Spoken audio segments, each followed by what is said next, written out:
The title of the sermon this morning is The Fifth Commandment, Part 2. We started this study last week of the Fifth Commandment, and so far, this is the only commandment that we've spent 2 weeks on. And we're also going to be spending 2 weeks on the commandment about adultery in a few weeks. We're not there yet, but there's a lot to cover there as well. Our text, though, for the Fifth Commandment is Exodus 20:12. And so let me read that for us, and then we'll get into it. Exodus 20:12.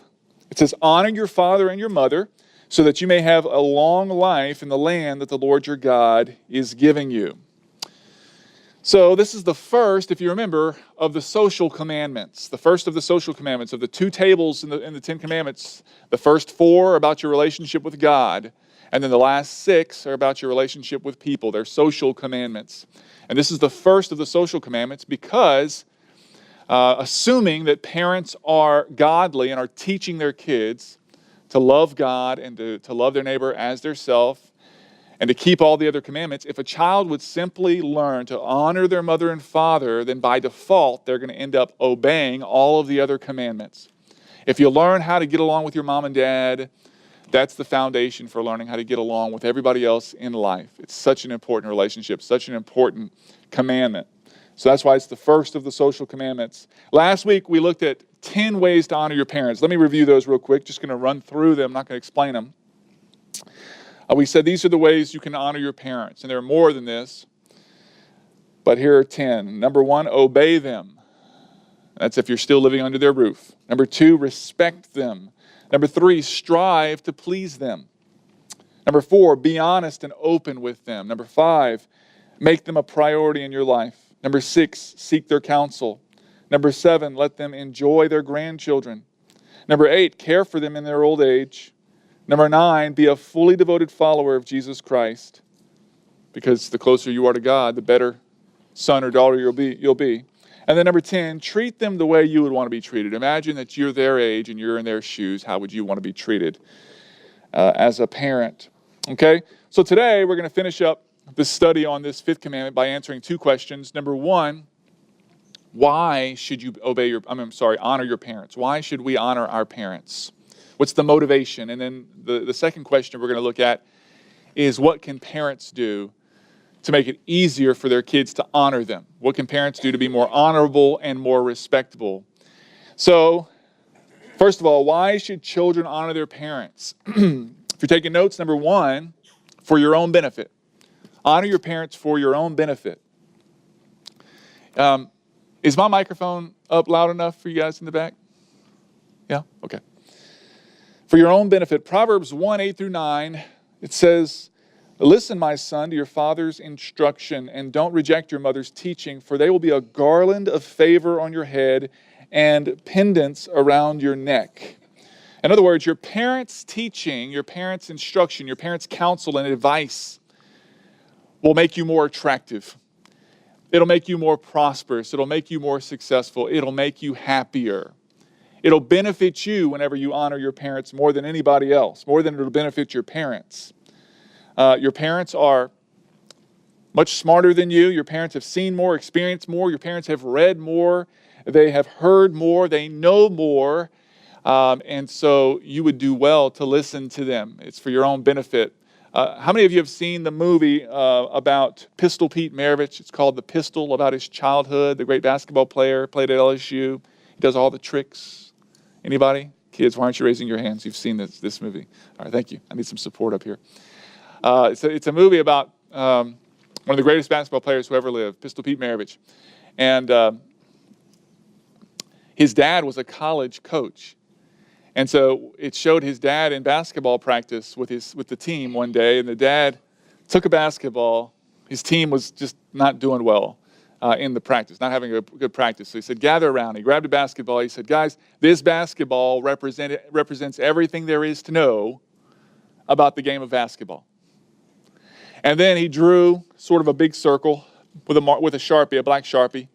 And he said, this circle represents what I know about the game of basketball. Then he took his Sharpie and he went, and dotted it to where you couldn't even see the mark. And he said, that's what you know about the game of basketball. And his point was that, guys, you need to listen to your coach. If you'll listen to me, you'll do a lot better than if you don't listen to me. It's the same with our parents. Parents know way more than we do as kids, and so we need to listen to them, and it'll benefit us. Proverbs 6:20-23, my son, keep your father's command. Don't reject your mother's teaching. Always bind them to your heart. Tie them around your neck. When you walk here and there, they will guide you. When you lie down, they will watch over you. When you wake up, they will talk to you. For a command is a lamp, teaching is a light, and corrective discipline is the way to life. And then Proverbs 22:15 says, foolishness is bound to the heart of a youth. A rod of discipline will separate it from him. In other words, you're not born knowing it all. You're not born knowing anything. When you're born, your parents know way more than you. And as you're growing up, your parents know way more than you. And so you need to rely upon them. It'll benefit you. Number two, second reason to honor your parents is for God's reward. In other words, for the reward that God will give you. This commandment is the first one with a promise. So let's read it again. Exodus 20:12. It says, honor your father and mother so that you may have a long life in the land that the Lord your God is giving you. So what's the promise? It's a long life in the land that the Lord your God is giving you. Now, this is not a guarantee that if you honor your parents, you won't die young, or that if you dishonor your parents, you will die young. God has already decided what he wants the length of your life to be. And so what this is a promise that if you honor God, you will live out the fullness of your days. Because you can, by foolishness and wickedness, cut short your days. By ignorance, you can cut short your days. You can live a much shorter life than God had intended for you. And so the promise is that if you will honor God, you will honor your parents, you will live out the fullness of your days. Now, Phil Johnson said that this is a principle, not a guarantee, a truism, not an absolute promise. Deuteronomy 5:16 is the second giving of the Ten Commandments. It says it like this: honor your father and mother as the Lord your God has commanded you, so that you may live long and so that you may prosper in the land the Lord your God is giving you. And so here it says, not only will you live long, but you will what? You'll prosper. In other words, you'll be successful and you'll be happier and you'll flourish. Phil Ryken, in his book on the Ten Commandments, he explained it like this. He says, when the Bible speaks of living long in the land, it is not simply talking about how old people are when they die. The expression live long in the land is a Hebrew phrase for the fullness of God's blessing. It means to have an abundant life. Anyone who wants to live long and prosper should honor his father and mother. It's funny, there are tons of books out there on how to be successful in life. And there are tons of books out there on how to be healthy, on diet and exercise and fitness. But if you'll look on the shelves of all the success books and all the diet and exercise books, you're probably not going to find any of them that have anything to say about honoring your father and your mother. But the Bible says, if you want to be successful, this is not the only thing you need to do, but if you want to be successful, honor your parents. And if you want to be healthy and live out the fullness of your days, honor your father and mother. We would do well, we would be wise to remember that. Matthew Henry, the Puritan author, wrote, those who in conscience toward God keep this commandment, may be sure that it shall be well with them, and that they shall live as long on earth as infinite wisdom sees good for them. And that what they may seem to be cut short of on earth shall be abundantly made up in eternal life, the heavenly Canaan which God will give them. So while God, you have to remember that while God promises that you'll live out the fullness of your days in prosperity, if you follow this commandment, there's also the opposite warning, that if you fail to honor your parents, you will not prosper. You will not live out the fullness of your days. Proverbs 30:17 says, as for the eye that ridicules a father and despises obedience to a mother, may ravens of the valley pluck it out and young vultures eat it. All right, number 3, the third motivation for honoring your parents is to obey God. simply out of obedience, to obey God. Remember, that's what it means to be a Christian, to obey God. When God says to do something, we do it. We follow his orders. So many people claim to believe in Jesus, but you have to remember, even the devil believes in Jesus. What makes you a Christian is not just this mental assent that something is true, but the fact that you've committed your life to Jesus Christ as your Savior and Lord, that you're following the commands of Jesus. And what is his command? That you honor your parents. You can be a really nice person, and you can give a lot of money to charity, and you can know a lot about the Bible, but if you're not obeying God's commands, and you're not living the Christian life. And one of God's commands is that you honor your parents. John 15:5, if you love me, you will keep my commands. James 1:22, but be doers of the word and not hearers only, deceiving yourselves. And Luke 6:46, Jesus said, why do you call me Lord, Lord, and don't do the things I say? Deuteronomy 10:12-13, it says, and now, Israel, what does the Lord your God ask of you? Except to fear the Lord your God by walking in all his ways, to love him and to worship the Lord your God with all your heart and all your soul. Keep the Lord's commands and statutes I am giving you today for your own good. God demands our obedience. And so he commands us to honor our parents.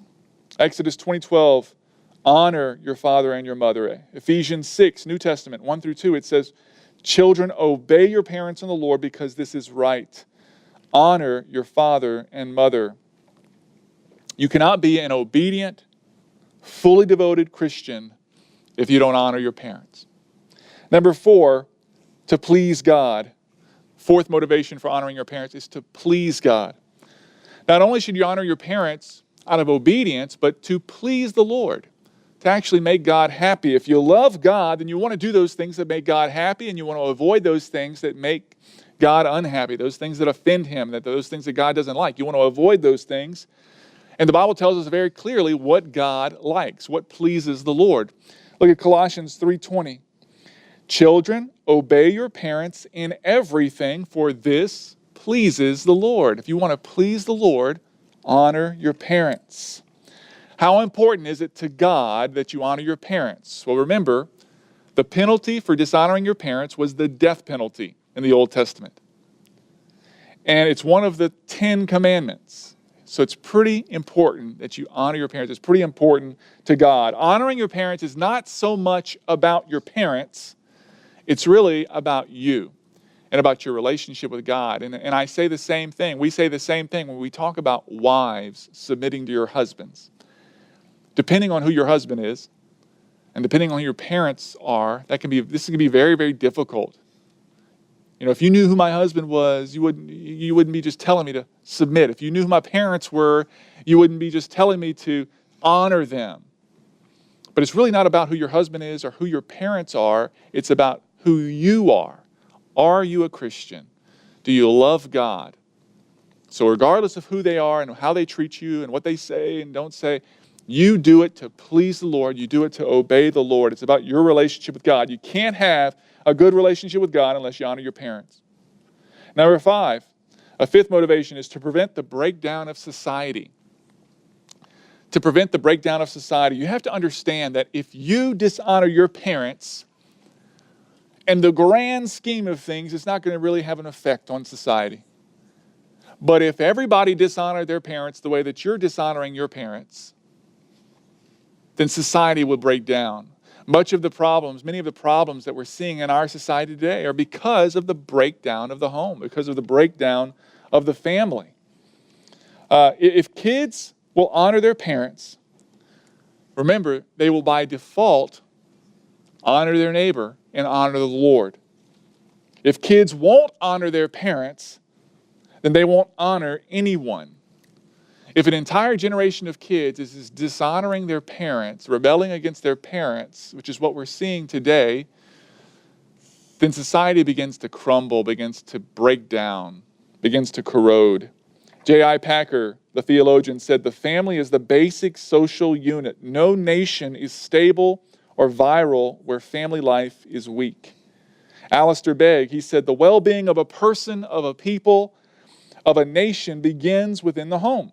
Virtually all civilizations have regarded the recognition of parental authority as being indispensable to a stable society. Undisciplined children spell ruin for a society.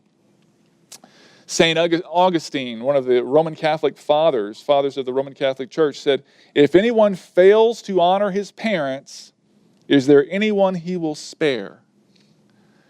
So if you don't learn to honor your parents as a kid, you're going to grow up and it's very, very likely that you're going to struggle with all of your relationships. The next motivation is related to this one. Number 6, you should honor your parents to learn submission.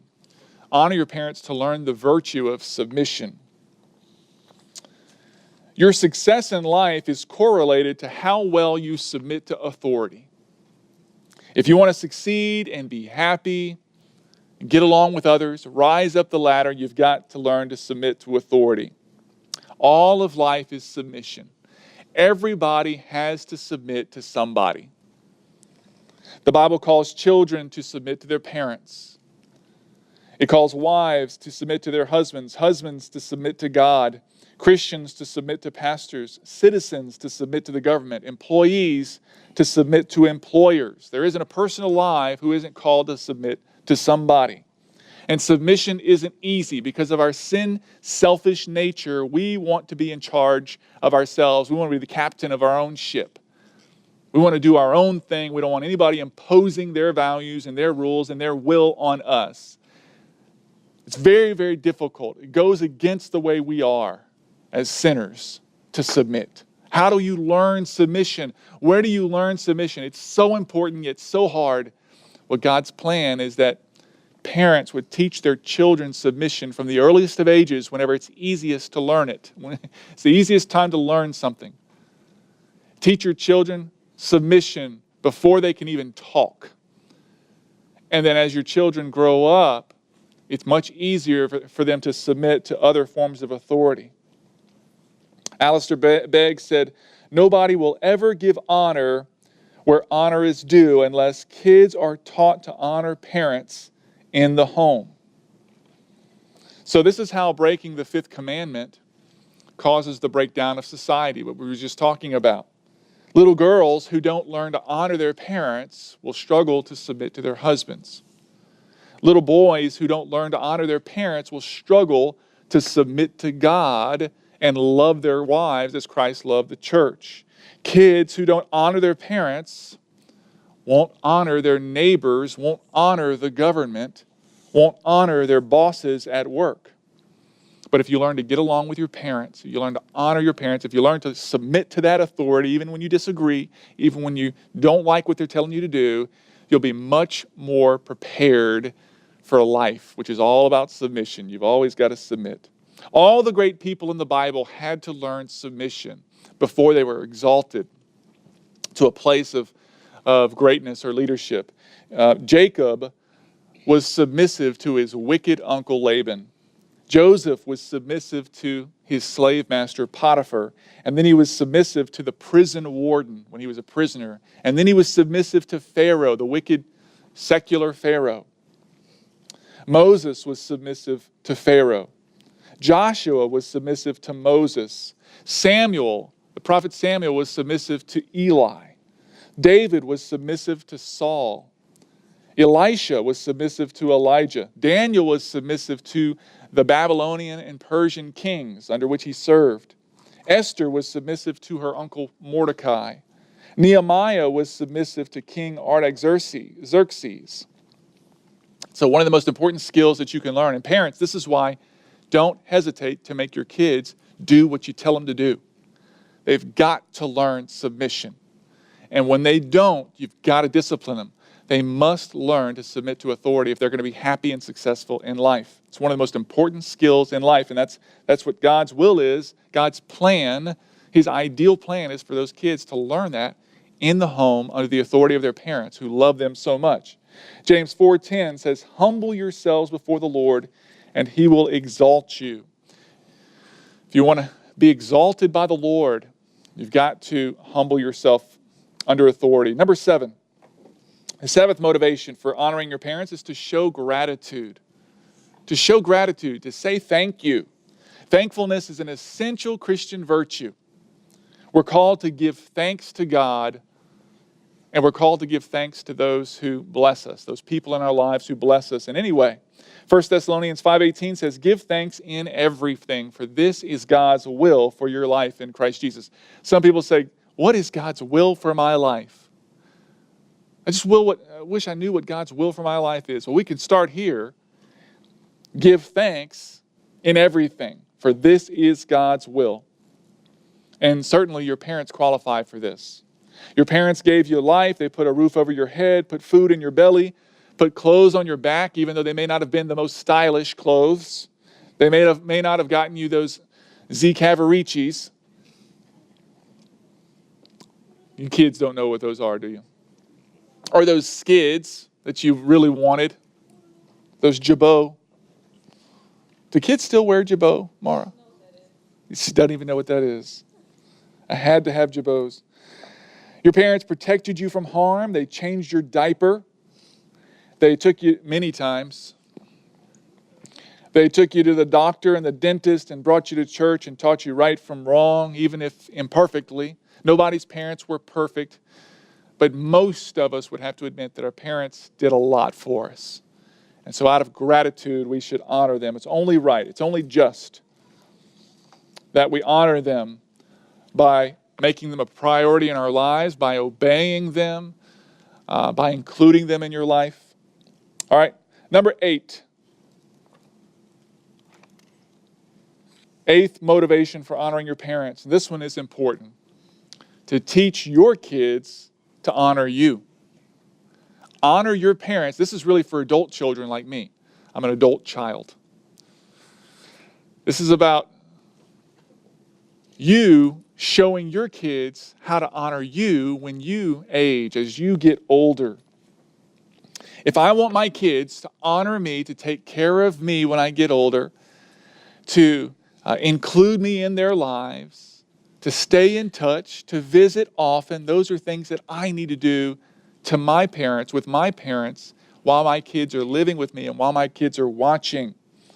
By visiting my parents often, I'm teaching my kids to visit me often. By spending holidays and special occasions with my parents, I'm teaching my kids to do the same with me. By speaking respectfully about my parents when I'm not in their company, I'm teaching my kids to honor me with their words. By taking care of my parents when they need any kind of help, I'm teaching my kids to do that for me as I get older. More and more people today are abandoning that responsibility. They're abandoning the responsibility of caring for their aging parents. I said last week that many people these days are leaving home after high school, never to look back. They don't call, they don't write, they don't visit, they don't care. Albert Mohler said that we're living in a generation of voluntary orphans. God has given you such a wonderful gift of parents, yet so many are choosing to live as orphans. Many people are blessed with the gift of parents, but are relinquishing that gift. Matthew 7:12, it says, therefore, whatever you want others to do for you, do also the same for them. For this is the law and the prophets.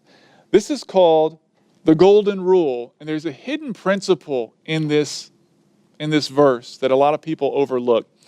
Yes, it tells us the basic foundation of Christian ethics. If you want to know how to treat others, think about how you would want them to treat you. But the hidden principle is this. In general, people will treat you the way that you've treated them. In general, people will reciprocate the way that you treat them. And so, if you want your kids to honor you as you're aging, you better honor your parents. Because you're teaching them. A lot of people don't realize as they're just abandoning the responsibility to really care and honor for their aging parents, they don't realize what they're doing is just teaching their kids to do the same to them whenever they get older. And they don't want that. They don't realize that's what they're doing. They're teaching their kids to do that. There was a TV commercial years ago that was basically a public service announcement about caring for the elderly in our society. It featured a grandpa and a dad and a young son, 3 generations. And the grandpa, he was so old that at this time he was living with his son. And the grandpa had really shaky hands. And he was handling a fine piece of china, a bowl, and he dropped it. And his son lost his temper and got mad at his dad. And his son just rebuked him. And he took his father, banished him in a room, and he gave him a wooden bowl, and he said, "Here, you can drop that." Well, a couple of days later, the father saw his little boy carving something. He said, "What are you doing, son?" the father asked. The boy held up an almost finished wooden bowl and said, "Dad, I'm making this for you." Whatever you do for your parents, your kids are likely going to do the same for you. Luke 6:38. I think I have Matthew up here. Sorry about that. It's supposed to be Luke. Yeah, Luke 6:38. It says, "Give, and it will be given to you. A good measure, pressed down, shaken together, and running over, will be poured into your lap. For with the measure you use, it will be measured back to you." How well do you want your kids to treat you as you're getting old? That's how well you should be treating your parents. There's the verse in Galatians that I don't have up here on the screen for you, where it says, you reap what you sow. All right, number 9, one more motivation for honoring your parents, and that's to be like Jesus. To be like Jesus. Remember, that's what it means to be a Christian, to imitate Jesus, act like Jesus. Ephesians 5:1, "Therefore be imitators of God as dearly loved children." 1 John 2:6, "The one who says he remains in him should walk just as he walked." Philippians 2:13 says, "Adopt the same attitude as that of Christ Jesus." So how did Jesus treat his parents? It actually tells us. It tells us how he treated his parents when he was little, and it tells us how he treated his parents when he got older. Luke 2:51 describes Jesus as a child. It says, "Then he went down with them," his mom and dad, "and came to Nazareth and was" what? He was obedient to them. His mother kept all these things in her heart. Listen, if you don't think your parents understand you, just think if you were Jesus. His mom and dad certainly didn't understand him. And if you think your mom and dad are imperfect, if you think your mom and dad are sinful, just think about Jesus' parents compared to him. He was perfect. He had all knowledge, all wisdom. And he was perfectly good. And his parents were nothing like that, of course. They were just normal people like you and me. But he was still obedient to them.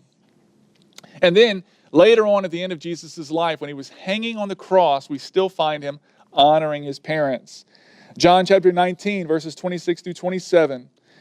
Jesus was hanging from the cross, and it says, "When Jesus saw his mother and the disciple he loved," that's the Apostle John, who wrote the book of Revelation and the Gospel of John and the epistles of John.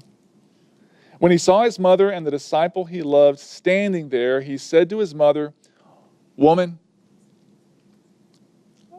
we're assuming that's respectful. If I would say that to my mama, "Woman," and it might not work these days. It's a different culture. He said, "Woman, here is your son." Then he said to the disciple, "Here is your mother." And from that hour, the disciple took her into his home. And according to tradition, the Apostle John cared for Mary until she died. And so we see Jesus, even as he's being tortured on the cross, still thinking about his mom, still thinking about how to honor his mother. So, those are 9 reasons, 9 motivations to honor your father and your mother. Now let's move to one more question, and then we'll be done with this 5th commandment. The question is, how can parents make it easy for their kids to honor them? Remember that this command really applies to 2 people. It applies to children who are called to honor their parents, but it also applies to parents. You're to make it easy for your kids, not to make it hard on your kids to honor you. Kids can violate the 5th commandment by dishonoring their parents, disobeying their parents. Parents, you can violate the 5th commandment by making it hard, unnecessarily hard on your kids to honor you. Now, when I say, what can you do as a parent to make it easier for your kids to honor you, we're not talking about being a softie as a parent. And we're not talking about being a permissive parent. And we're not talking about give your kids whatever they want whenever they ask. That's not at all what we're talking about. How can you make it easy for your kids to honor you? And I should say easier, because remember, submission goes against our sinful nature. It's going to be hard, but how can you make it as easy as possible? Let's look at a couple of important verses about this. Ephesians 6:4. Ephesians 6:4, it says, "Fathers, don't stir up anger in your children, but bring them up in the training and instruction of the Lord." Okay, so don't stir up anger in your children. In other words, we must not give our children reasons to be justifiably angry with us. Now, your kids are going to get angry with you, and it's going to be a sin on their part. And that's going to happen often. Like when you tell your kids to clean their room whenever they want to go outside and play. They're going to get angry with you. There's nothing you can do about that. That's their bad. That's their sin. And whenever you tell your kids you can't leave the table and eat until you eat your green beans, they're going to get really angry with you, and there's nothing you can do about that. That's their sin. But there are times when if we're not careful, we can give our kids a justifiable reason to get angry with us because of our sin. And that's what we must avoid when we stir up anger in our kids unnecessarily. And then Colossians 3:21 says something similar. It says, "Fathers, do not exasperate your children so that they won't become discouraged." Now, the word exasperate just means the same thing as Ephesians 6, where it means to make your kids angry, to infuriate them. It means to give your kids some justifiable reason to be angry with you because you're being unjust. You're being completely unreasonable. You're being sinful. And then it says, notice the second part of Colossians 3:21. It says, so that they won't become what? Discouraged. So that they won't become discouraged. In other words, whenever we make our kids justifiably angry with us, we are discouraging them so that they no longer feel motivated to honor us. They no longer want to please us anymore. In fact, we can so discourage our kids that now they want to intentionally rebel simply to hurt us, simply to get back at us for being so rude and mean to them. So that's what we've got to be careful about. We've got to be careful about exasperating our kids, stirring up anger. Let's talk about how to do that. 6 ways to make it easy on our kids to obey us, to honor us. Number 1, don't speak disrespectfully to them.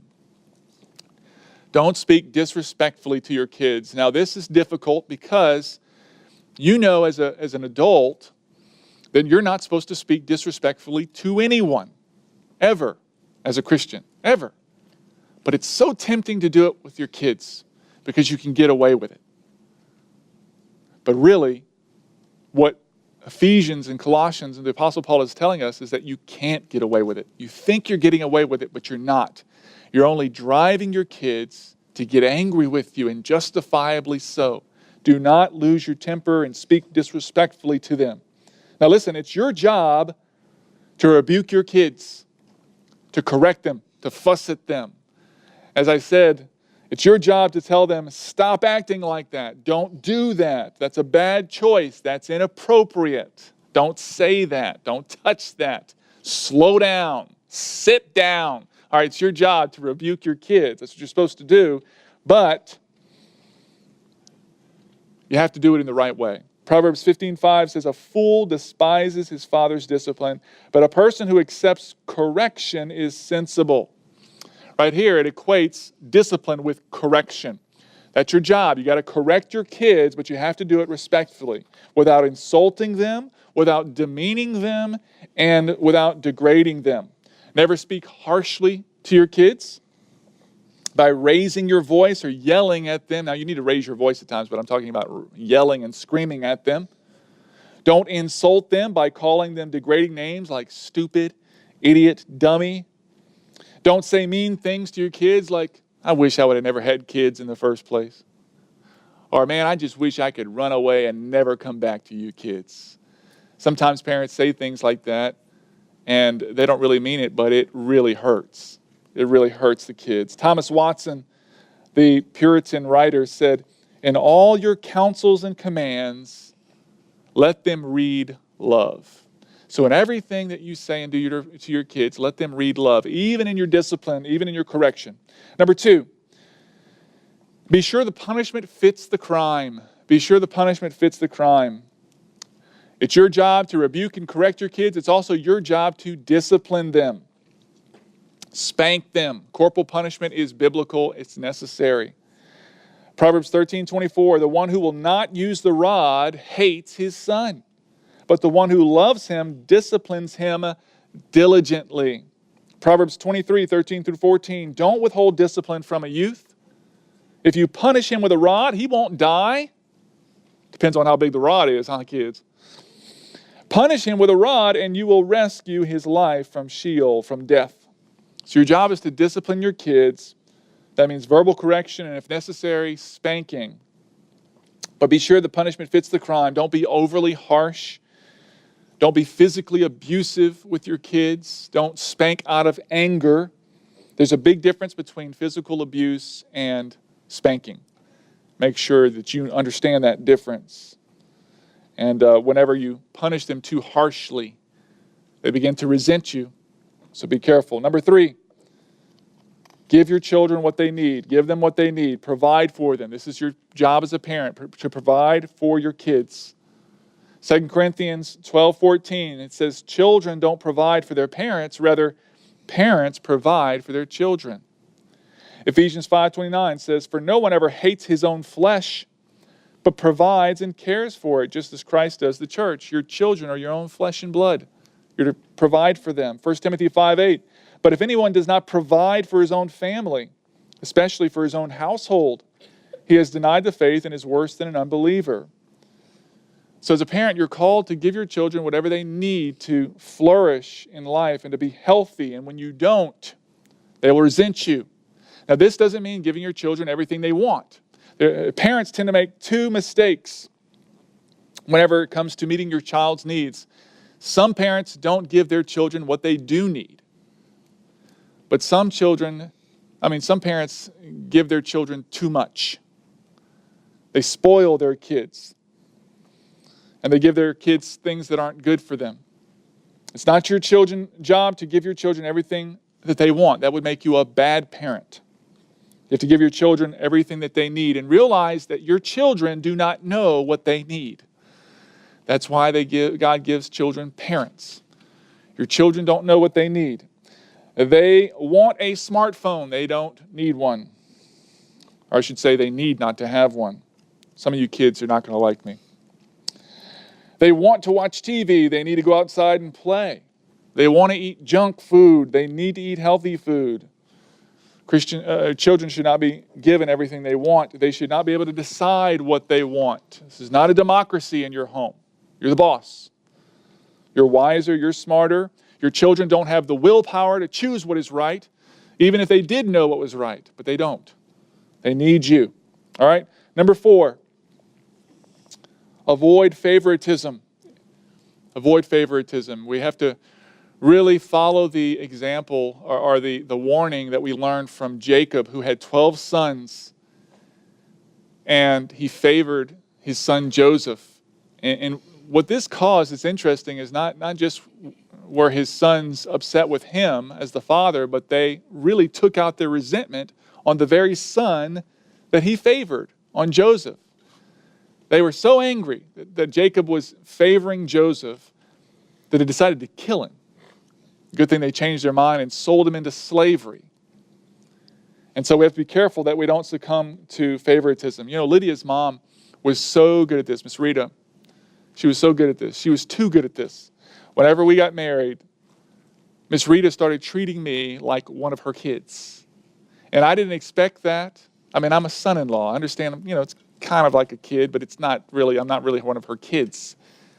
But like when it came to birthday time, if she gave Lydia $50, well, when it came to my birthday, she made sure to give me $50. And I'm thinking, I didn't expect that. I didn't even want that.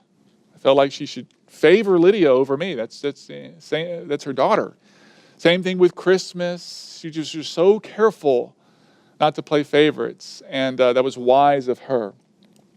We have to be careful about that. Number 5, don't act immorally or embarrass your kids. Don't act immorally and embarrass your kids. When you do something shameful that embarrasses your kids, it causes them to resent you. If you get a divorce, if you commit adultery, if you get a DWI or something like that, if you get arrested, if you get sent to prison, if you get caught stealing at work and get fired, these are things that are very shameful for kids. They'll cause them to lose respect for you and to resent you.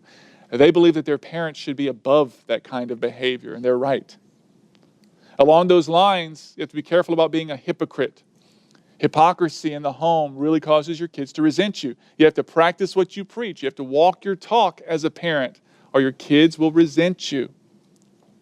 Thomas Watson said, if you would have honor from your children, set them a good example. It makes children despise parents when the parents live in contradiction to their own precepts. When they bid their children be sober and yet they themselves get drunk, or bid their children fear God and are themselves loose in their lives. So the bottom line is, if you want your kids to honor and respect you, you have to be honorable. You have to be respectable in your character.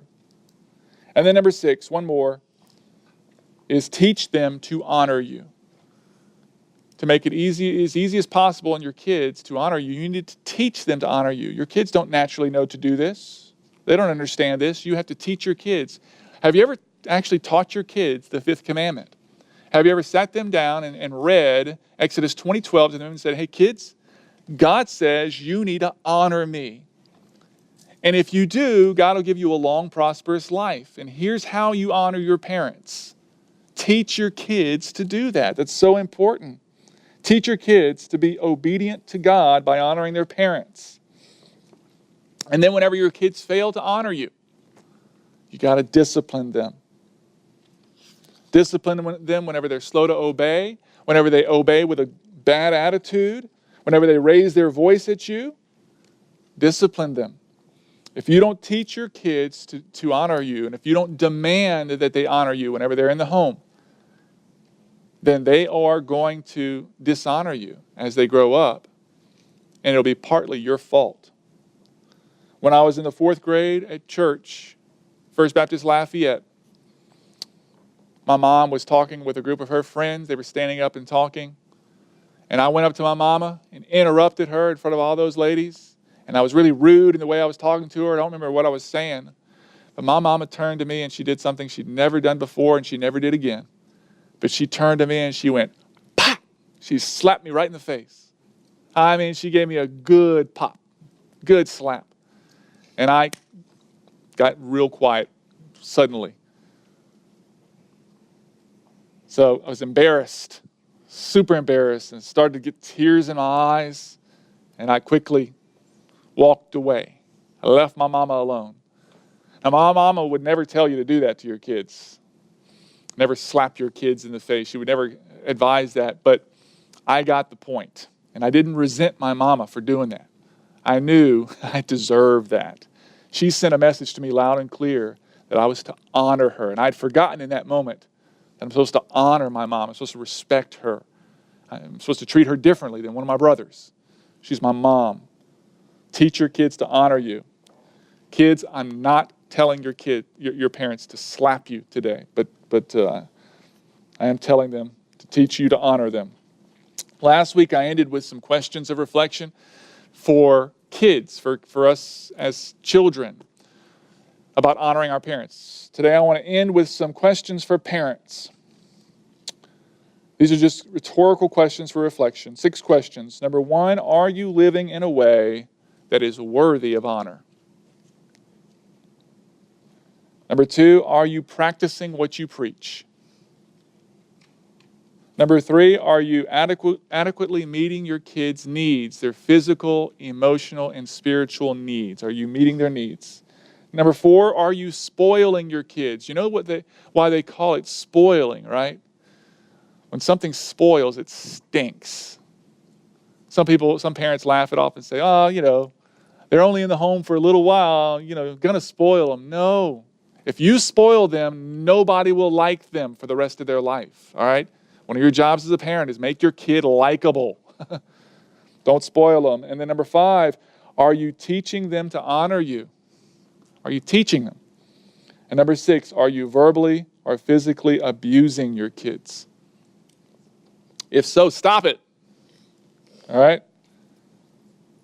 If you're not the parent that you should be, and you fit in at this church, all right? Because none of us are. We're all works in progress, and we all need to grow. If you're not the kid who you need to be, if you're not honoring your parents correctly, then this is just the perfect church for you. We're all growing to learn to honor our parents. But let's make a commitment as Christians and as a church family. This is a community project to do this together. We're going to honor our parents, and we're going to be honorable parents.